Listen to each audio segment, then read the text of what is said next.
Rencana pemerintah membuka keran impor 1 juta ton beras menuai kontroversi, apalagi rencana impor muncul saat masa panen raya di dalam negeri. Lalu apakah strategi pemerintah dengan menyiapkan rencana impor beras ini tepat dilakukan dengan dalih menjaga kecukupan stok cadangan beras dalam negeri?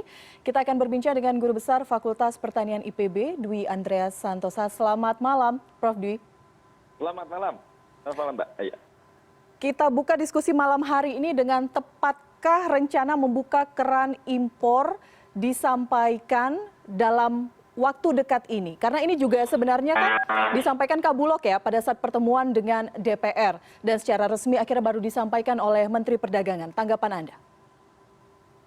Iya, sudah barang tentu ada beberapa ketidaktepatan ya. Yang pertama ketidaktepatan waktu.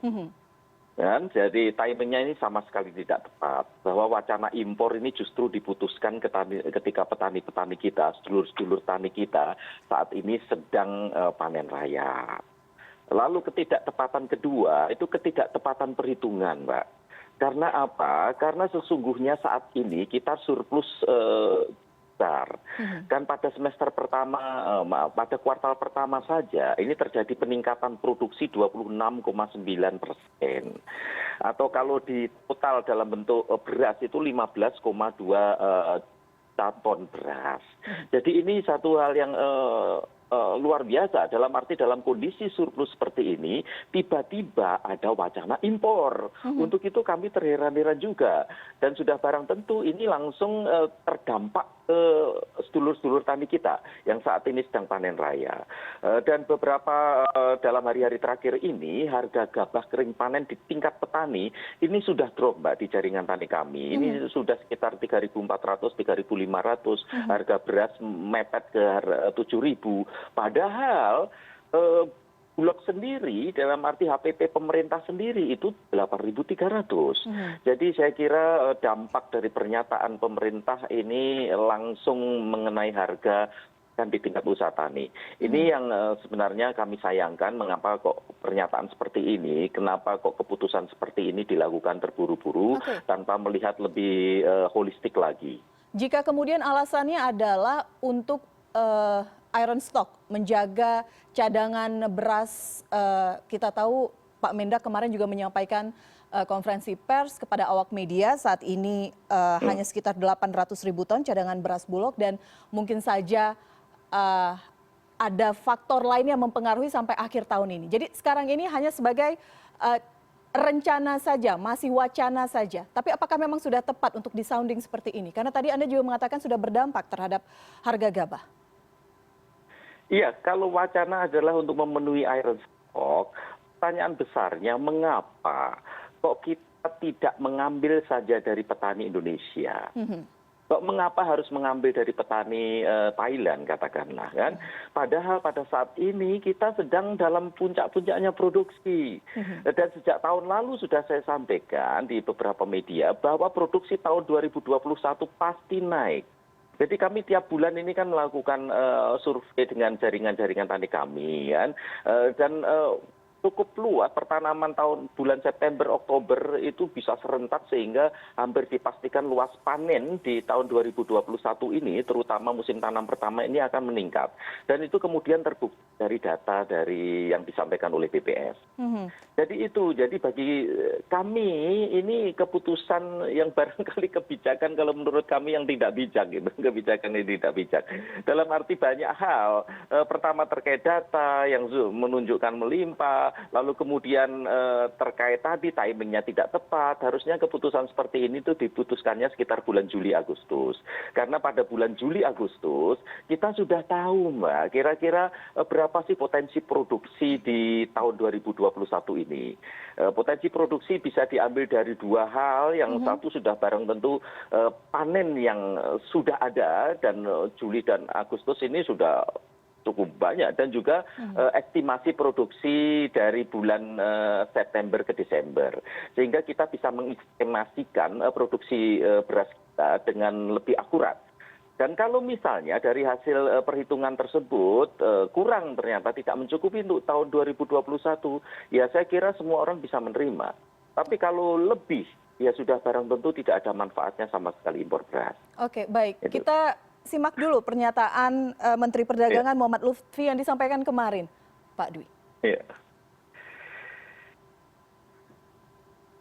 Oke. Oke, ada kendala teknis, kami tidak bisa memutarkan secara penuh pernyataan dari Pak Mendak yang disampaikan kemarin. Tapi saya mengquote sedikit. Penyerapan gabah memang saat ini disebutkan rendah karena terganjal peraturan Menteri Permendak, maksud saya nomor 24, patokan pembelian gabah di tingkat petani harganya sudah jelas 4.200 per kilogram. Nah, ini yang menjadi masalah. Kadar air maksimal 25%. Jadi gabah yang ada saat ini gabah basah sehingga tidak bisa terserap. Bagaimana tanggapan Anda? Iya, itu kan hanya di wilayah-wilayah tertentu, Mbak. Tidak semuanya gabah kualitasnya itu jelek. Di jaringan tani kami ini ada di 89 kabupaten dan sangat banyak gabah kualitas yang bagus-bagus di sana. Memang kalau kadar air di atas 25%, memang agak berisiko terkait dengan penyimpanannya. Dan sudah barang tentu itu bisa diatasi sebenarnya kan.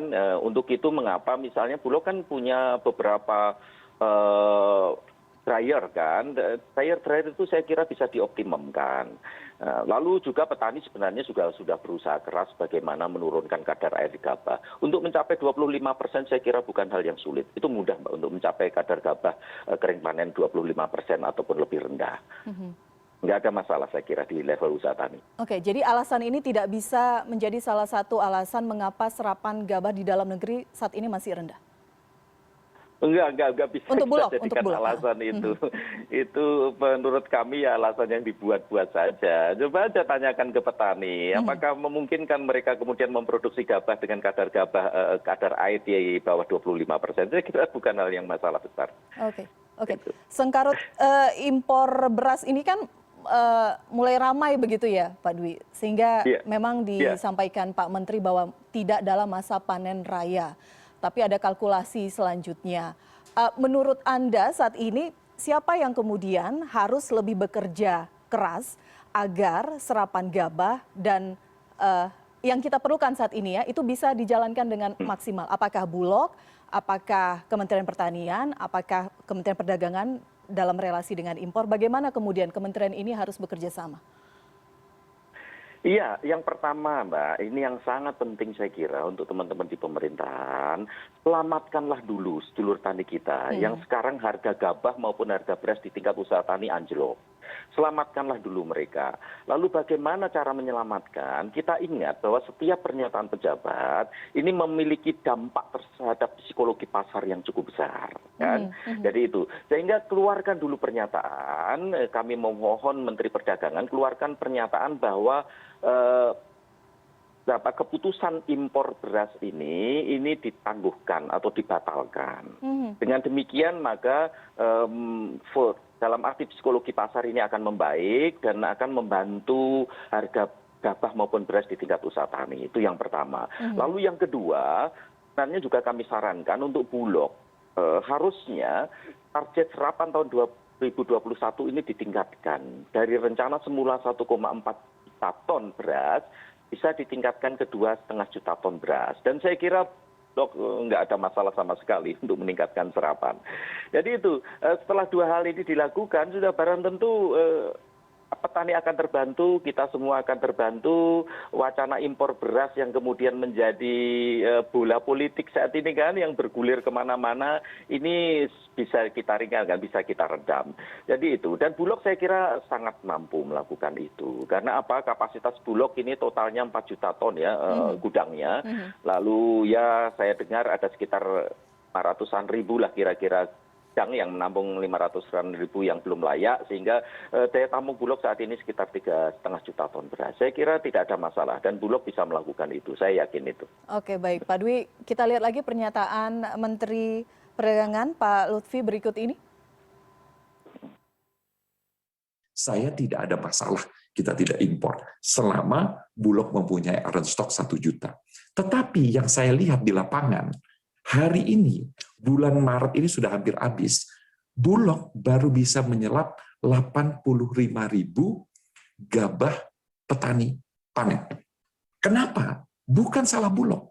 Kenapa? Karena Bulog itu ketika membeli gabah petani itu dengan situasi, dengan syarat-syarat tertentu. Salah satunya itu adalah masalah kekeringan dari gabah tersebut. Apa yang terjadi sekarang, Goida? Yang terjadi sekarang adalah hujan tidak berhenti-berhenti. Jadi gabah petani itu basah. Secara peraturan, Bulog tidak bisa menyerap. Itu tadi yang disampaikan sempat saya tanyakan sebelumnya. Jadi ini tidak menjadi alasan begitu ya kalau analisa Pak Dwi ya? Nggak bisa dijadikan sebuah alasan itu, Mbak. Oke, wacana ini kan udah kadung bergulir begitu, menjadi bola politik kesana kemari tadi Prof. Dwi juga menjelaskan. What next? Apa langkah selanjutnya sehingga kita bisa menstabilkan harga gabah? Iya, sudah barang tentu itu, Mbak. Harga gabah, kasihan petani ya. Sekarang ini terjerembab harga gabah. Ini hasil kajian kami, Mbak. Sejak bulan September, jadi kami AP2TI itu melakukan survei bulanan di 46 kabupaten di seluruh Indonesia. Di bulan September itu 4.800, lalu di bulan November sudah drop ke 4.483, di Desember 4.263. Lalu kemudian Februari itu sudah turun di bawah 4.000, di 3.995. Dan celakanya pada saat itu kemudian muncul wacana sehingga harga gabah ini terus mengalami penurunan, dan Maret ini kami sedang melakukan survei harga gabah di tingkat usaha tani di wilayah produsen ya. Sekarang ini rata-rata hanya sekitar 3.600. Kasihan petani, Mbak. Karena apa? Di tahun 2019 kami melakukan kajian berapa biaya produksi per 1 kilogram gabah itu sudah mencapai 4.523. Bisa dibayangkan kalau saat ini harga gabah hanya 3.600. Dan barusan saja minggu lalu jaringan tani kami di Jawa Timur melakukan kajian terkait berapa yang kerugian yang diderita petani. Kerugian yang diderita petani saat ini, Mbak, sebesar 2,7 juta rupiah per hektarnya akibat anjloknya harga gabah. Lalu yang tadi yang dinyatakan oleh Pak Mendak bahwa ini karena kualitas gabah buruk, ya di mana kan ya?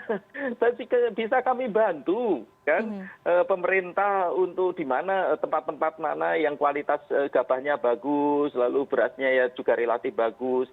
Karena kami D2D bahkan tiap menit kami memantau itu di jaringan tani kami, Mbak. Jadi saya kira tidak kurang begitu tepat apa yang dinyatakan Pak Mendak terkait dengan kualitas gabah.